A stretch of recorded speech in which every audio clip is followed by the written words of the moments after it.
Vamos a hablar ahora un poco con Orlando Jorge Villegas, diputado de la circunscripción número 1 del Distrito Nacional por el Partido Revolucionario Moderno, PRM. Muy buenos días, Orlando. Buenos días, un placer estar aquí esta mañana con ustedes. Diputado, a propósito de que usted está aquí y es legislador de su partido, vi que el partido ya va a iniciar la primera fase del proceso interno de elección de autoridades. ¿Cuándo va a ser y cómo se va a hacer esa parte? Bueno, el partido anunció justamente ayer el primer... Déjeme abundarle esto en lo que los muchachos corrigen una cosita ahí que tenemos. Si lo van a hacer por fase, expliquen un poco cómo se van a llevar, si lo van a hacer por zona, por región, por ejemplo, sur, Cibao, norte. Ya, estamos listos. Sí, como les comentaba, justamente ayer el partido designó primero la comisión organizadora de las elecciones internas y decidió para el 15 de mayo, es la primera fase, que es la Convención Nacional de Delegados, para elegir las máximas autoridades, en este caso la dirección general del partido, el presidente del partido, secretario general, secretario de organización. En una segunda fase, entonces, que será anunciada próximamente, vendrán las convenciones de delegados por territorio. Entonces, en el caso del PRM, esto implica las convenciones de delegados para presidente provincial, para los presidentes municipales y los presidentes zonales. Y eso ya se anunciará en una segunda fase. Pero la modalidad de convención de delegados va para todos los niveles de elección, desde las máximas autoridades hasta los organismos de base. ¿Cuándo es esa elección, la de los principales? El 15 de mayo, domingo 15 de mayo. Estamos en abril, 15 de mayo. En un mes.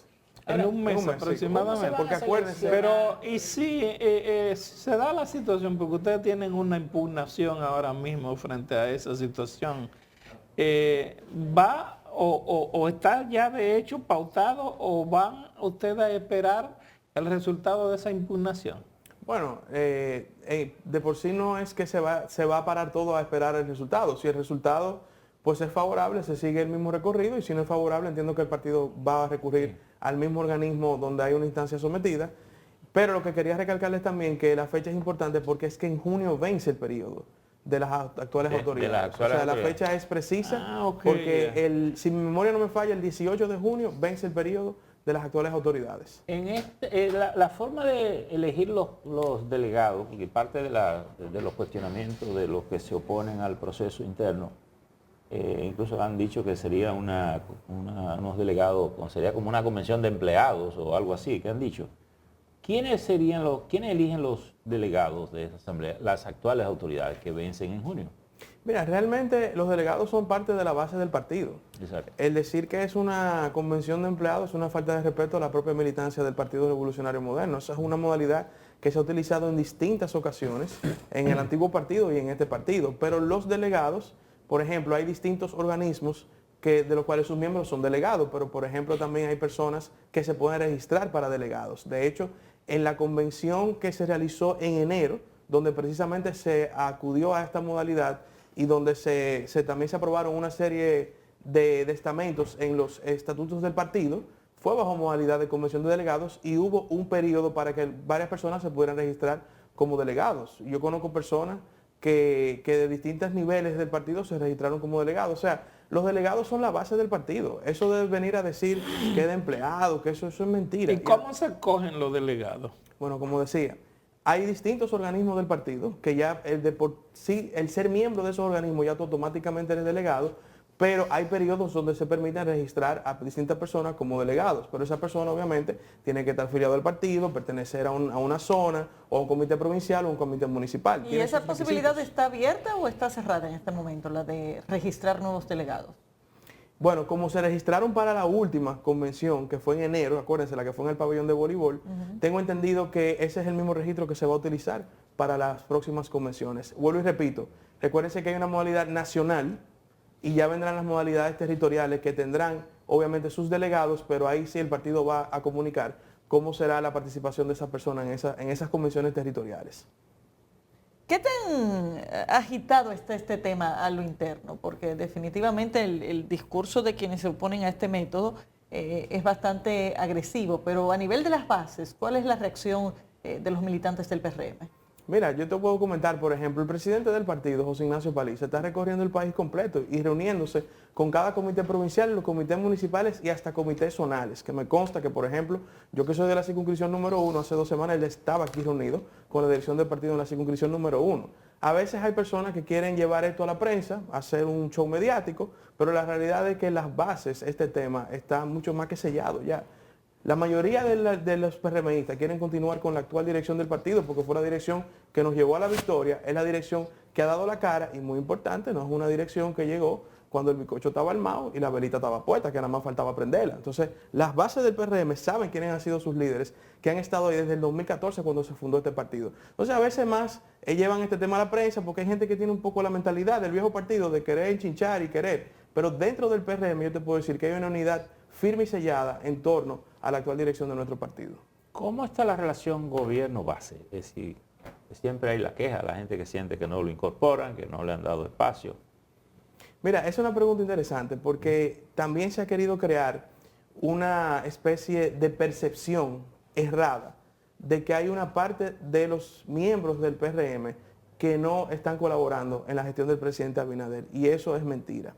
¿Por qué? Yo les puedo decir a ustedes que conozco este partido, que más de un 80% de la militancia, y cuando digo la militancia hay que entender lo que son las estructuras. Cuando uno habla de estructura, uno habla, por ejemplo, del presidente provincial, secretario general, secretario de organización electoral, los miembros del comando de campaña, y eso mismo tú lo replicas por territorio. Están colaborando en la gestión del presidente Luis Abinader.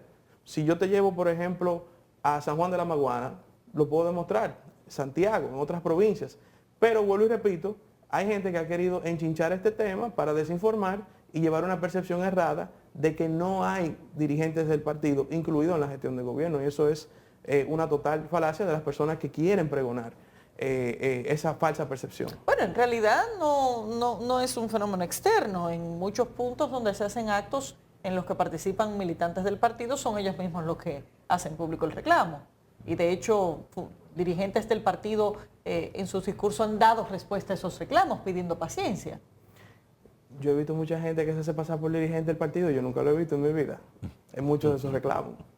Pero altos dirigentes hacen el llamado de que tengan paciencia. Bueno, eso entonces, y esos no podemos negarlos. No, pero eso fue al inicio del gobierno. Ahora mismo eso yo no he visto recientemente un funcionario diciendo paciencia, ni mucho menos. Al inicio del gobierno obviamente había una especie de presión sobre este tema, es normal, ocurrió en otros gobiernos también, pero yo he visto mucha gente que se hace pasar por dirigente. Yo en mi vida lo he visto ni defendiendo una mesa, ni en una actividad del partido. Orlando. Aquí se ve de todo, señores. Orlando, ¿tienen ustedes algunos números concretos de cuál es la situación? Porque he escuchado muchas referencias de encuestas que no siempre sé de dónde provienen, pero sí que la voy a comentar, diciendo que el presidente está bien, pero que el partido no estaría tan bien desde el punto de vista del aprecio público. ¿Cuál es la información oficial que domina el partido sobre su estatus en la sociedad, desde el punto de vista político, electoral? El presidente Luis Abinader, la última encuesta que yo pude ver, goza alrededor de un 70% de aceptación. 70%. De aceptación, quiero dejar eso Sí. claro. O sea, no es una encuesta Sí. de carácter de comparación electoral, sino de aceptación. Y el caso del PRM está marcando un 45%. También es la última encuesta que vi a nivel nacional.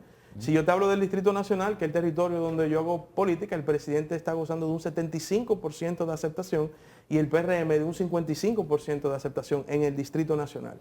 Esas son las últimas informaciones que he visto de encuestadoras prestigiosas, en particular encuestadoras con las que he trabajado, y esos son los números que he visto recientemente de nuestro Algunos de partido. los que se oponen al proyecto de reforma constitucional alegan que el gobierno querría cambiar el 50+1, convencido de que no conseguiría los números para ganar las próximas elecciones del 24. No, eso no es verdad. La reforma constitucional el presidente la ha esbozado claramente. Tiene en primera instancia el deseo de darle la verdadera independencia y autonomía al Ministerio Público, el cual aún hoy día, a pesar de que hay figuras que digamos, representan un nivel de independencia, todavía sigue siendo potestad del presidente su designación. Entonces, la propuesta principal gira en torno a ese propósito. Cualquier otro tema se discutirá en el Consejo Económico y Social, pero es mentira, es falso, que el PRM quiera incluir la eliminación del 50 más Diputado, 1. usted dentro del tiempo que tiene como legislador, ¿cuáles han sido los proyectos interesantes que usted ha presentado ante la Cámara? Bien, bueno, justamente hemos presentado el proyecto de ley de teletrabajo y doy aquí como primicia que ya la Comisión de Trabajo de la Cámara de Diputados rindió un informe favorable el viernes pasado a nuestro proyecto de ley, con lo cual estará llegando al Pleno de la Cámara de Diputados, Dios mediante, después de Semana Santa. Ayer mismo fue enviado a Comisión Especial a solicitud nuestro proyecto de ley de deportes electrónicos, que busca organizar e incentivar una industria que está generando más de $1 billón en el mundo, y en la República Dominicana 5 millones de personas interactúan con los deportes electrónicos. Cuando digo interactúan, hablo desde atletas profesionales hasta personas que son espectadores. Y en términos prácticos, ¿cómo eso se incentiva? Mira, en primer lugar, tú sabes que el Estado no reconoce aún los deportes electrónicos, porque la ley de deportes, y don Percio lo sabe, del año 2005, es una ley que no se ha actualizado en la República Dominicana. En primer lugar, por ejemplo, tú tienes la Federación de Deportes Electrónicos, que hoy día es de carácter privado porque no puede estar adscrita al Ministerio de Deportes, porque la ley no reconoce los deportes electrónicos como una disciplina deportiva. Entonces, en primer lugar, queremos que se reconozca esta disciplina. ¿Por qué? Automáticamente reconocida, entonces los atletas de deportes electrónicos van a pasar a gozar de los beneficios del Sistema Nacional Deportivo una vez sean reconocidos. En segundo lugar, la federación pasa a formar parte del Ministerio de Deportes y con eso se logra incentivar también este deporte a nivel nacional. Y para mí lo más importante... ¿Y podemos definir como deportes esa sí, claro, categoría? Incluso ya el Comité Olímpico Internacional lo reconoce como deporte. Ahora, lo que me queda duda, y con respecto a propósito de la pregunta de Laura, es, por ejemplo, en el caso del tenis, el tenis incorporó el deporte electrónico como parte de su patrimonio a nivel planetario. Entonces, si una federación se incorpora aquí como Federación de Deportes, parecería que está asumiendo deportes múltiples que representan ya federaciones locales. Bueno, ¿Cómo va a diferenciarse eso? Porque si tenis tiene deporte electrónico, es tenis. Si voleibol tiene juego electrónico, es voleibol. Claro, pero por ejemplo, al final el deporte electrónico, el componente tecnológico, que es, digamos, el que lo define precisamente como un deporte electrónico, tanto las consolas como los juegos tienen varias disciplinas. Por ejemplo, puede haber de baloncesto, puede haber de voleibol, usted mismo hablo de tenis, fútbol, que es quizás de lo más famoso. Exacto. Pero ya incluso el atleta que se disciplina para participar en competencias internacionales de estos deportes tiene que seguir los pasos y las capacidades que exige, obviamente, estos juegos electrónicos. Yo le voy a poner un ejemplo. La Fórmula 1, cuando llegó el COVID en el 2020, que todos los deportes físicos se frenaron, los propios atletas de Fórmula 1 lo que se la pasaban era jugando en el juego de Fórmula 1 de una manera de poder mantener constancia ante la fanaticada. O sea, hay deportes que forman parte de las consolas, pero la disciplina y las capacidades que se necesitan tienen que estar dentro de lo que un atleta de deporte electrónico practica y se capacita. Porque fíjese una cosa, la estructura deportiva está montada en base a la lógica del Comité Olímpico Internacional, es decir, que son las federaciones internacionales las que conforman al Comité Olímpico Internacional. Y a su vez, esas federaciones internacionales están conformadas por los comités olímpicos nacionales y los comités olímpicos por las federaciones nacionales. Entonces, ese patrimonio electrónico será de cada una de las disciplinas en la medida en que el Comité Olímpico reconozca esa actividad deportiva como una competencia válida para ranking y para medalla. ¿Pero está planteado así o está planteado que sea una federación independiente para que reciba fondos de forma independiente? Sí, te repito, la federación existe pero de modo privado. Cuando se apruebe la ley, entonces el ministerio va a pasar a ser parte del Ministerio de Deporte, recibirá sus propios fondos porque... O sea que los tenistas electrónicos, en vez de recibir fondos a través de la Federación de Tenis, irían a esta nueva federación. No hay que modificar la ley de deporte. Conflicto porque es que los eventos no serán reconocidos a nivel internacional, sino a través de la federación local. Bueno, pero en ese caso las federaciones se pondrán de acuerdo. Es lo que entiendo que... No, ahí no hay acuerdo. Es decir, pero por ejemplo, cada federación tiene así como tiene el tenis en cancha dura, en cancha blanda, en cancha... Esto es propietaria de un de una modalidad de juego a nivel internacional. Pero, por ejemplo, yo he visto que la Federación de Deporte Electrónico ha firmado acuerdos con la Federación de Fútbol y con la Federación, por ejemplo, de Automovilismo aquí en República Dominicana, para conjuntamente desarrollar del lado de los deportes electrónicos esas disciplinas. Entonces, entiendo que la Federación de Deporte Electrónico buscará formar acuerdos con las demás federaciones donde coincidan en las disciplinas. Su pregunta es muy buena. Que si no hay que modificar la ley de deportes. Mire, hay un proyecto actual. Pero hay una ley, hay un proyecto. Hay un proyecto actual de en el Congreso. modificación de la ley de deportes. Pero, como he dicho en otras ocasiones, ustedes saben que esas leyes macros y generales, el esperar que realmente exista la voluntad política de desempolvarlas y trabajarlas puede tomar tiempo. Entonces, digamos, como un procedimiento de técnica legislativa para poder avanzar un tema, decidimos someterla aparte. Bueno, pero esa ley tiene también la virtud de que nadie la ha querido. Ni la quiere el gobierno, ni la ha querido el Comité Olímpico, ni las federaciones le dan calor. Así que lo que deberían hacer es una ley del deporte. Correcto. Y creo que el borrador actual tiene muchos puntos a mejorar también. De la ley general Sí, del ya he deporte. visto ese proyecto. Eso hay que Diputado, mejorarlo. No quería dejar de mencionarle brevemente, nosotros también estamos finalizando en la Comisión de Industria y Comercio un proyecto de nuestra autoría también, que es para regular los cigarrillos electrónicos, para ponerlo en términos coloquiales y llanos. Que también en estos días debe de salir un informe de la Comisión de Industria y Comercio sobre ese proyecto. Gracias, diputado, por estar con nosotros. Gracias muy a amable. ustedes.